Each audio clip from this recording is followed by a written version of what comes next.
berasal dari lawan mereka, yaitu Ahlus Sunnah wal Jamaah. Dua, sebagai pihak lain menyatakan nama Mu'tazilah berasal dari diri mereka sendiri.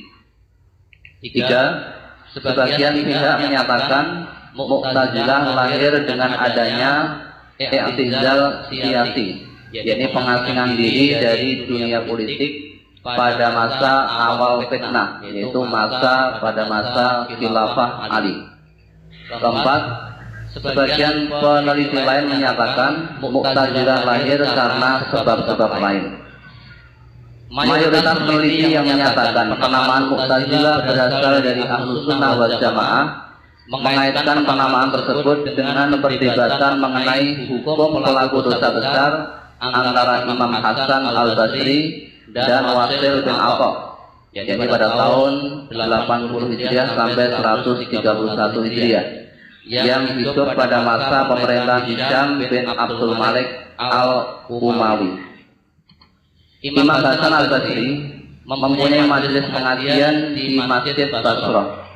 Pada suatu hari seorang laki-laki masuk ke dalam pengajian Imam Hasan al-Basri dan bertanya, "Wahai Imam, di zaman kita ini telah timbul kelompok yang mengkafirkan para pelaku dosa besar, yaitu kalangan Wa'iyah, Khawarij, dan juga timbul kelompok lain yang mengatakan maksiat tidak membahayakan iman, sebagaimana ketaatan tidak bermanfaat sama sekali bila bersama kekafiran, yaitu kelompok Murji'ah. Bagaimana sikap kita?" Imam Hasan al-Basri terdiam memikirkan jawabannya. Saat itulah murid beliau yang bernama Wasil menyela, "Saya tidak mengatakan pelaku dosa besar itu mukmin secara mutlak dan tidak pula kafir secara mutlak. Namun dia berada di satu posisi di antara dua posisi, tidak mukmin dan tidak pula kafir."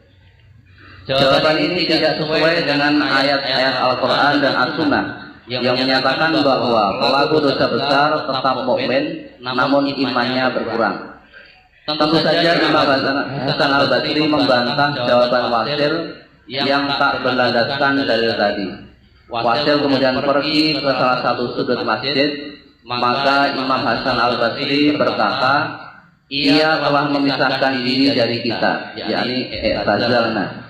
Sejak saat itu ia dan orang-orang yang mengikutinya disebut Mu'tazilah, artinya kelompok yang memisahkan diri atau menyempal. Ya, apa Mu'tazilah itu? Pendapat yang paling banyak. Tadi ada macam-macam tadi. Tapi yang paling banyak yang mengatakan itu disebut Mu'tazilah itu karena ada seorang murid namanya Wasil bin Atha, mengguru kepada seorang ustadz namanya Imam Hasan al-Basri. Itu hanya perbedaan masalah paham. Karena ada kelompok atau golongan, aliran atau paham mengatakan bahwa orang yang melakukan dosa besar itu tetap imannya sempurna. Yang satu lagi, orang yang melakukan dosa besar itu kafir dan tidak iman lagi. Nah, ketika Imam Hasan al-Basri pas dalam majlis ini ada orang datang menanyakan seperti itu. Bagaimana ya Imam? Karena ada orang mengatakan bahwa orang melakukan dosa besar itu masih iman.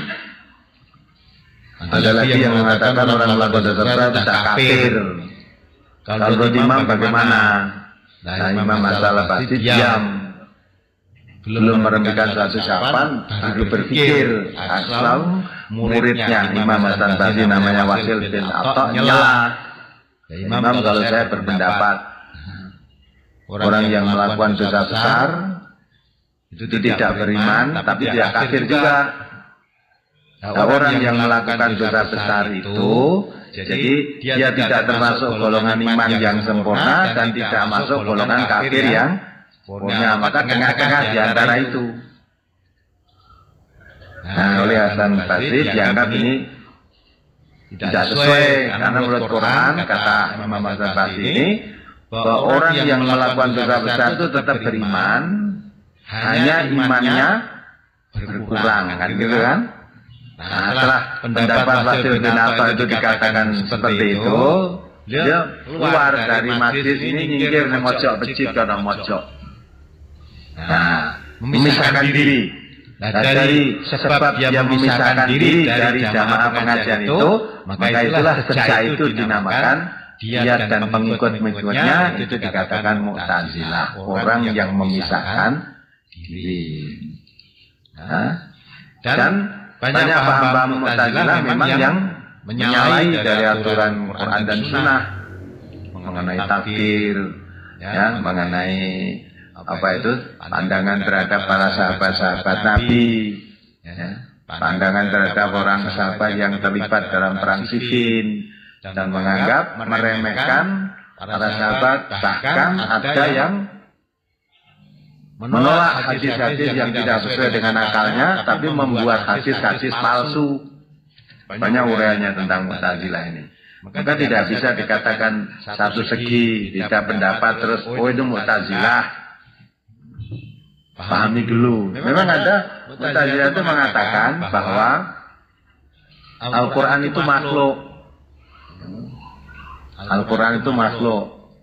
Maka orang yang bertanya kepada saya lewat SMS dulu kan saya katakan semua selain Allah itu makhluk. Nah, dia mengambilkan kesimpulan sendiri. Kalau begitu, MTA juga berpendapat bahwa Al-Quran itu juga makhluk. Kalau begitu sama dengan MTA itu betul kalau MTA itu Mu'tazilah, gitu kan? Padahal saya tidak mengatakan Al-Quran itu makhluk. Seluruhnya selain Allah itu makhluk. Ya, karena selain Allah itu kan, ya memang makhluk, nggak ada selain Allah bukan makhluk, itu nggak ada. Terus orang itu mana? Begitu Al-Quran itu makhluk. Nah, yang kamu kata Al-Quran itu yang mana? Al-Quran yang kamu bawa, ya, dari mana itu? Ayat pertama sampai itu tulisan di situ, buku, kertas yang ada di situ, itu makhluk. Kan ada malah itu ditulis cetakan tahun berapa gitu kan? Jadi itu makhluk, jelas buatan manusia juga itu dicetak. Lalu hakikat Quran itu sendiri nggak bisa pisahkan dengan Allah. Al-Quran itu firman Allah, itu ucapan-ucapan Allah. Bagaimana kamu akan memisahkan antara Al-Quran dengan Allah? Benar? Justru kita kenal kepada Allah karena Allah berfirman tadi, mengucap. Andai kata Allah tidak mengucap, diam saja, mengerti oleh Allah. Tidak tahu kita. Nah, maka hakikat Quran itu hakikatnya gaib. Gaibnya sama dengan gaibnya Allah. Ya. Nah, jadi Quran dan Allah tidak bisa dipisahkan. Andai kata Allah tidak berfirman, tidak mengucapkan, tidak berfirman dalam ucapan memahami kepada Nabi dan untuk pelajari kita semua, kita nggak ngerti Allah itu apa. Nggak ngerti itu. Malah Allah itu nggak kenal siapa Allah itu. Maka banyak orang mencari keselamatan nyembah-nyembah patung. Nah, untuk mengenalkan itu Allah berfirman antara lain, ya ayyuhannasu u'budu rabbakum alladzi khalaqakum walladzina min qablikum la'allakum tattaqun. Itu untuk mengenalkan dirinya kepada manusia ini. Hai manusia, hambakan dirimu kepada Allah. Siapa Allah itu? Alladzi khalaqakum, itulah maksudnya ya. Rob itu maksudnya Allah. Ya manusia, hambakan dirimu kepada yang memelihara kamu. Rob pun itu pemelihara. Yang memelihara kamu siapa? Alladzi khalaqakum. Yang memelihara kamu itu juga yang menciptakan kamu. Tidak hanya menciptakan kamu, termasuk menciptakan orang-orang sebelum kamu. Kita bisa mengerti kalau kita ciptaan Allah karena diberitahu oleh Allah, dan kita bisa kenal kepada Allah karena Allah mengenalkan dirinya lewat firman-Nya itu. Nah, maka manusia bisa tahu Allah itu siapa, manusia tugasnya di dunia itu apa, itu karena mengenal firman-firman Allah itu. Kalau Allah itu tidak berfirman, tidak ada yang tahu kita. Maka antara Quran dan Allah nggak bisa dipisahkan.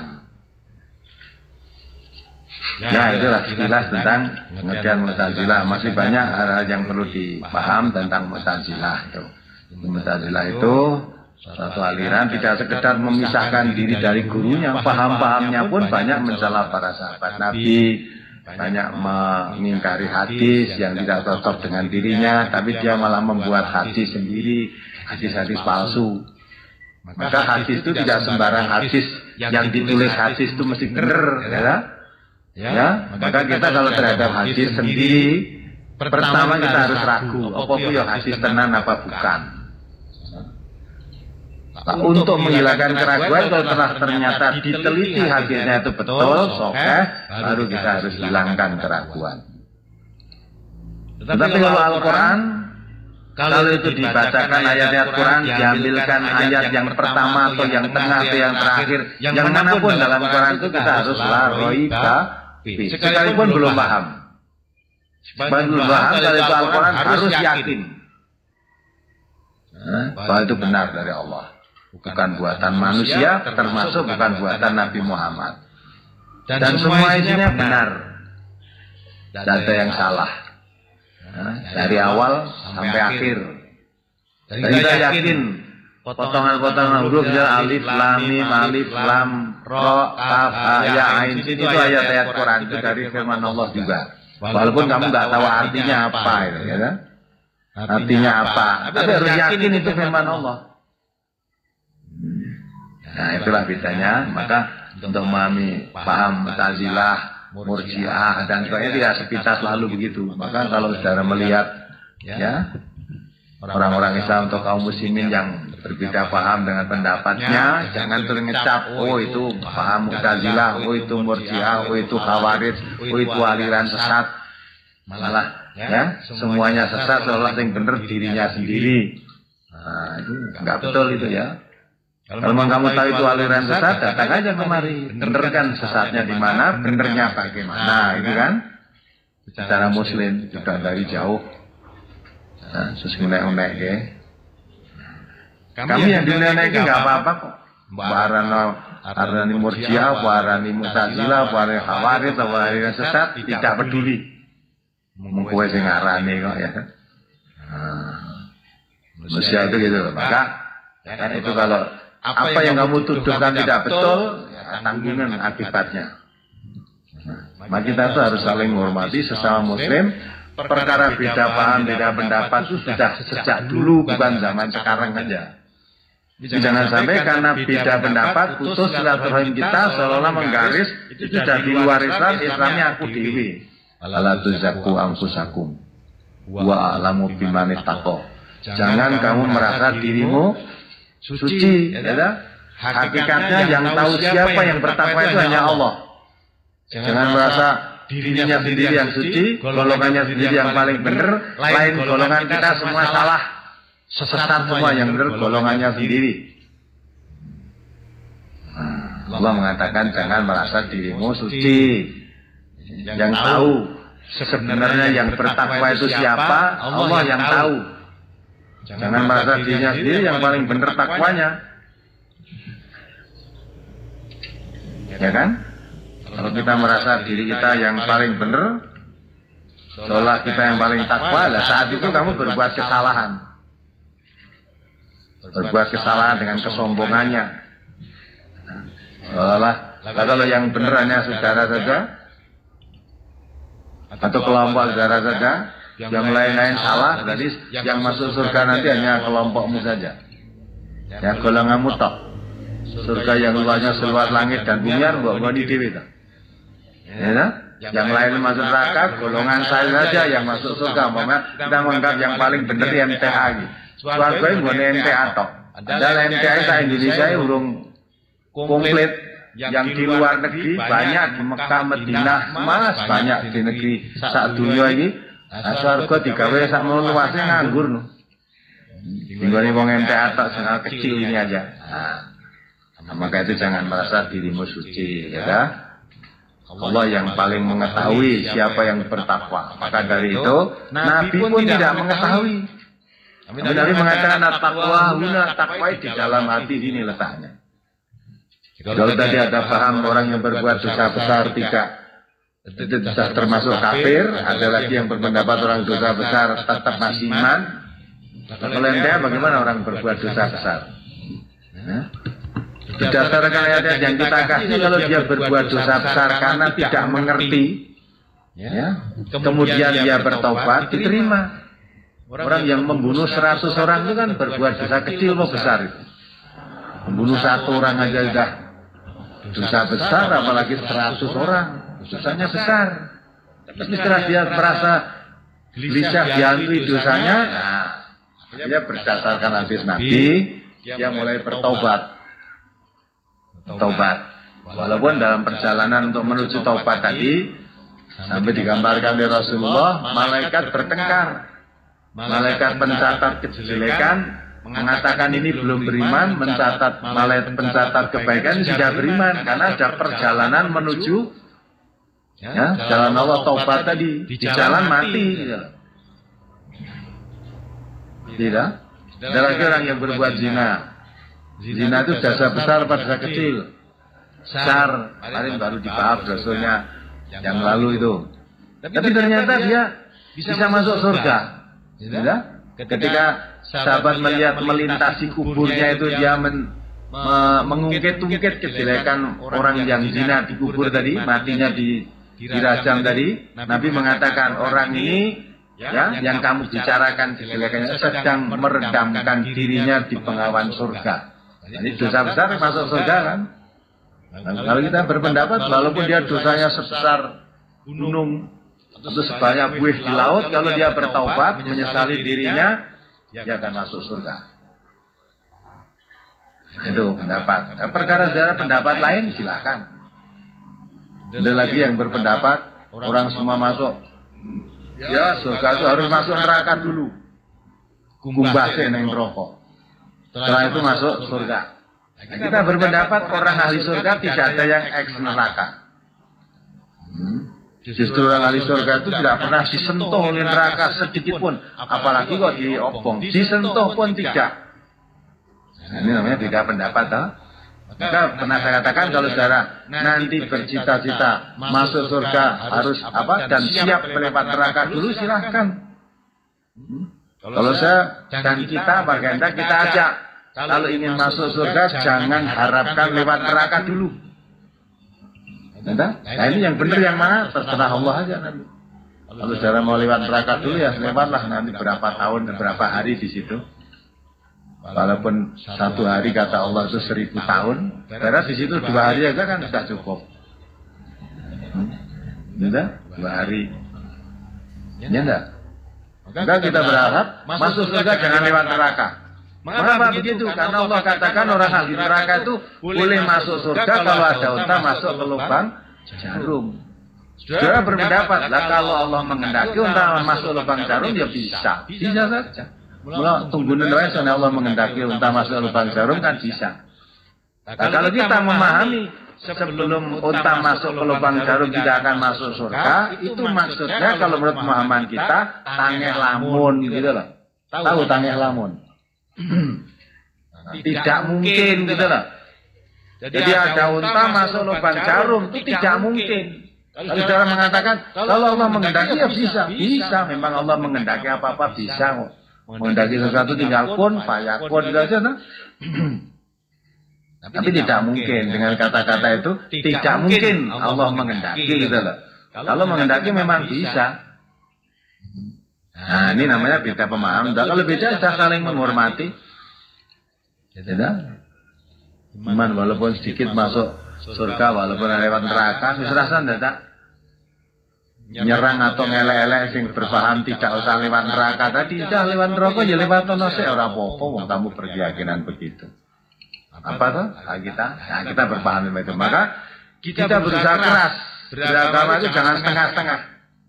Harus serius, sungguh-sungguh supaya kamu tidak lewat neraka. Nah kalau sudah berpaham iman sikil ya belum swarga kok, yang penting sholat. Nah, sholat itu kan menunjukkan orang yang beriman. Ya, walaupun sedikit. Perkara yang lain-lain juga tapi punya iman sholat. Nanti kan akhirnya masuk surga. Itu ya boleh, silakan. Katanya itu begitu berdasar hadis Nabi kan begitu. Kita tidak menolak hadis Nabi, tapi pemahamannya saja yang tidak sepaham dengan kita. Kalau berdasar ayat Quran itu tadi, memang kamu akan dimasukkan surga setelah ada unta masuk lubang jarum. Sebelum ada unta masuk lubang jarum ya ditunggu terus. Tunggu dulu. Sudah 1000 tahun belum ada unta masuk lubang jarum, ya tunggu 2000 tahun gitu kan.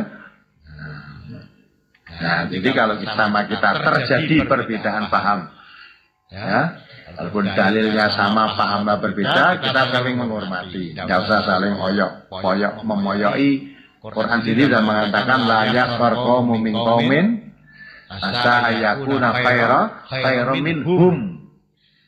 Jadi jangan sampai satu kelompok menghina atau melolok kelompok lain. Bisa jadi kelompok yang diolok-olok itu malah yang baik. Nah, oleh sebab itu kita kaji, kita pahami, nanti kita amalkan. Perkara saudara tidak sepaham, amalkan yang menurut saudara pahami. Ya ini tentang Mu'tazilah tadi. Jadi kita tidak boleh ikut-ikutan seperti ini. Nanti kalau lihat kelompok umat Islam yang lain yang tidak seperti kita terus dituduh, oh ini Mu'tazilah, oh ini Khawarij, oh ini tidak boleh, ya. Apalagi ada pertanyaan dari penonton tadi. Ini di halaman 2, 3, 4 dan juga di halaman 6 sampai 7 pada kalimat beliau sholat bersama orang banyak dengan duduk, sedang Abu Bakar tetap berdiri. Abu Bakar mengikuti kepada sholatnya Nabi Sallallahu Alaihi Wasallam dan orang banyak mengikuti sholatnya Abu Bakar. Pertanyaan yang pertama, siapa yang menjadi imam pada sholat jamaah tersebut? Yang kedua, mengapa Abu Bakar yang mengikuti sholatnya Nabi Sallallahu Alaihi Wasallam? Yang ketiga, apa maksudnya apabila imam sholat dengan duduk, maka sholatlah dengan duduk? Yang keempat, apakah dibenarkan ada 2 orang imam dalam satu jamaah sholat tersebut? Jadi pertama, imam sholat tadi Abu Bakar. Karena sudah diserahkan oleh Rasulullah supaya Abu Bakar mengimami sholat. Setelah Rasulullah terasa ringan, terasa sakitnya, beliau keluar. Nah, ketika Rasulullah keluar tadi, Abu Bakar tahu maunya mundur. Biar Rasulullah yang menjadi imam. Tapi Rasulullah tetap membiarkan supaya Abu Bakar tetap menjadi imam. Rasulullah duduk di sebelahnya Abu Bakar. Nah, dari situ ya, imam sholat jamaah tetap Abu Bakar. Maka tadi dikatakan kan semuanya orang apa jamaah mengikuti Abu Bakar. Nah, Abu Bakar karena di sebelahnya ada Rasulullah, Abu Bakar mengikuti Rasulullah. Jadi Rasulullah apa yang dilakukan oleh Rasulullah dalam salat, Abu Bakar mengikuti, terus orang banyak mengikuti apa yang dilakukan oleh Abu Bakar. Apa boleh satu jamaah imamnya 2? Imamnya tetap 1 Abu Bakar tadi. Ya karena ada Rasulullah kan dia merasa tidak pas kalau mengimami Rasulullah, gitu kan? Kalau sekarang nggak ada terjadi begitu, Rasulullah kan nggak ada. Nah, waktu itu Rasulullah ada, maka Abu Bakar mengikuti apa yang dilakukan Rasulullah. Tapi Rasulullah karena tidak mampu dengan berdiri, beliau dengan duduk. Nah, Abu Bakar tetap berdiri. Maka imam salat tadi tetap Abu Bakar. Atau kalau aturan yang dilakukan Rasulullah, kalau imamnya duduk, makmumnya juga harus duduk. Nah, imamnya Abu Bakar tetap berdiri, yang duduk tadi Rasulullah. Ya, tapi Rasulullah salat di sebelahnya Abu Bakar, Rasulullah mengikuti Abu Bakar mengikuti Rasulullah tadi. Nah, orang banyak tetap mengikuti Abu Bakar. Apalagi dari hadis halaman 5 masuk ke halaman 6, di situ disebutkan yang pertanyaannya, mengapa Rasulullah Shallallahu Alaihi Wasallam mengulangi mandi setelah pingsan sampai 3 kali? Apakah pingsan termasuk membatalkan wudu atau mandi? Tidak. tidak membatalkan wudhu atau mandi. Tidak, beliau Rasulullah kan memang beliau dalam kondisi sakit yang tadi sakit parah lah beliau. Nah, kemudian mau diri, kemudian beliau pingsan, mau mandi lagi, mau sholat atau pingsan lagi. Nah, bukannya pingsan membatalkan wudhu atau mandi, tidak. Rasulullah kalau memang sakit kan mestinya tidak perlu mandi. Sakit yang tidak boleh, andai kata itu batal, ya andai kata batal, tidak perlu mandi. Orang sakit itu boleh tayamum. Nah, mungkin bagi Rasulullah memang menginginkan mandi bukan karena batal, tidak diterangkan itu. Ya, sampai 3 kali beliau begitu. Jadi beliau maksimal untuk mandi, tapi bangun lagi pingsan. Nah, kondisi semacam itu pun Rasulullah untuk melaksanakan perintah Allah itu semaksimalnya dilakukan, tidak cepat menyerah gitu. Apalagi jadi itu tidak membatalkan wudhu atau mandi, karena sakit pun mestinya boleh tayamum kok kalau mau sholat ya. Apalagi masih di halaman 6, mengapa Abu Bakar justru menyuruh Umar, bukankah Nabi Shallallahu Alaihi Wasallam menyuruh Abu Bakar? Itu akhlak ya. Jadi Abu Bakar tuh maunya tahu diri. Jadi dia merasa apa itu tidak dikatakan oleh Aisyah juga kan orangnya lembut, kalau sholat tuh membaca ayat-ayat atau menempati kedudukan Rasulullah, seolah-olah dia merasa tidak pantas gitu.